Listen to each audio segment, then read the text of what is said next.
آن حضرت صلی اللہ علیہ وسلم پر وحی کا ابتدائی دور اچھے سچے پاکیزہ خوابوں سے شروع ہوا۔ آپ خواب میں جو کچھ دیکھتے وہ صبح کی روشنی کی طرح صحیح اور سچا ثابت ہوتا۔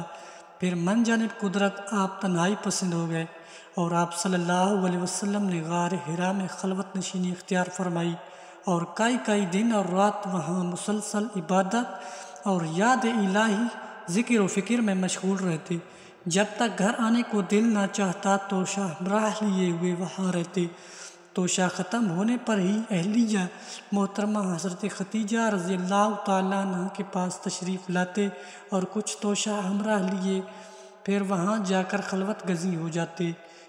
یہی طریقہ جاری رہا یہاں تک کہ آپ پر حق منکشف ہو گیا اور آپ غار حرا میں ہی قیام پذیر تھے کہ اچانک حضرت جبرائیل علیہ السلام آپ کے پاس حاضر ہوئے اور کہنے لگے کہ اے محمد پڑھو۔ آپ فرماتے ہیں کہ میں نے کہا کہ میں پڑھنا نہیں جانتا۔ آپ صلی اللہ علیہ وسلم فرماتے ہیں کہ فرشتے نے مجھے پکڑ کر اتنے زور سے بھینچا کہ میری طاقت جواب دے گئی، پھر مجھے چھوڑ کر کہا پڑھو۔ میں نے پھر وہی جواب کہ میں پڑھا ہوا نہیں ہوں۔ اس فرشتے نے مجھ کو نہایت ہی زور سے بھینچا کہ مجھ کو سخت تکلیف محسوس ہوئی۔ پھر اس نے کہا کہ پڑھ۔ میں نے کہا کہ میں پڑھا ہوا نہیں ہوں۔ فرشتے نے تیسری بار مجھ کو پکڑ کر اور تیسری مرتبہ پھر مجھ کو بھینچا، پھر مجھے چھوڑ دیا اور کہنے لگا کہ پڑھو اپنے رب کے نام کی مدد سے جس نے پیدا کیا اور انسان کو خون کی پھٹکی سے بنایا۔ پڑھو اور آپ کا رب ہی بڑا مہربان کرنے والا ہے۔ بس یہی آیتیں آپ حضرت جبرائیل علیہ السلام سے سن کر اس حال میں غار حرا سے واپس ہوئے کہ آپ کا دل اس انوکھے واقعہ سے کانپ رہا تھا۔ آپ حضرت خدیجہ کے ہاں تشریف لائے اور فرمایا کہ مجھے کمبل اڑا دو، مجھے کمبل اڑا دو۔ لوگوں نے آپ کو کمبل اڑا دیا۔ جب آگ گاٹ جاتا رہا تو آپ نے اپنی زوجہ محترمہ حضرت خدیجہ رضی اللہ تعالیٰ عنہ کو تفصیل کے ساتھ یہ واقعہ سنایا اور فرمانے لگے کہ مجھ کو اپنی جان کا خوف ہو گیا ہے۔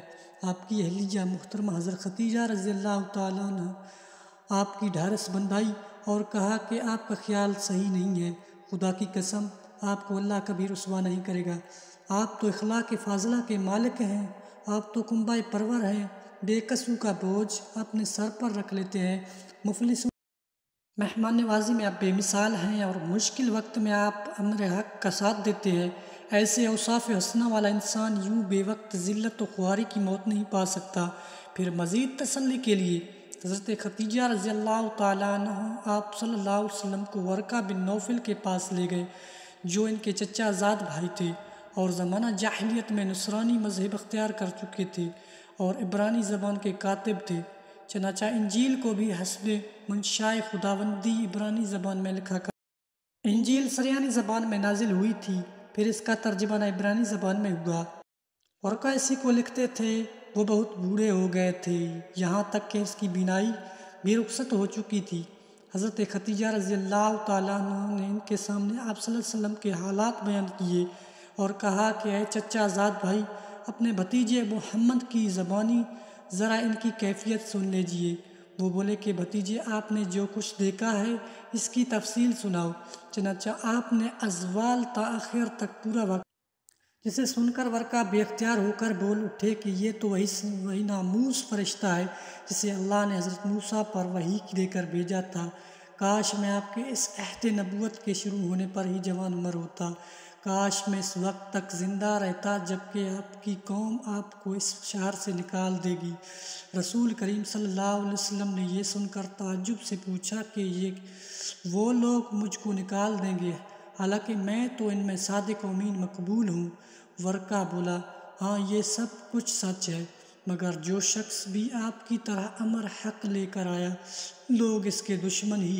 اگر مجھے آپ کی نبوت کا وہ زمانہ مل جائے تو میں آپ کی پوری مدد کروں گا۔ مگر ورقہ کچھ دنوں کے بعد انتقال کر گئے، پھر کچھ عرصے تک وحی کی آمد موقوف رہی۔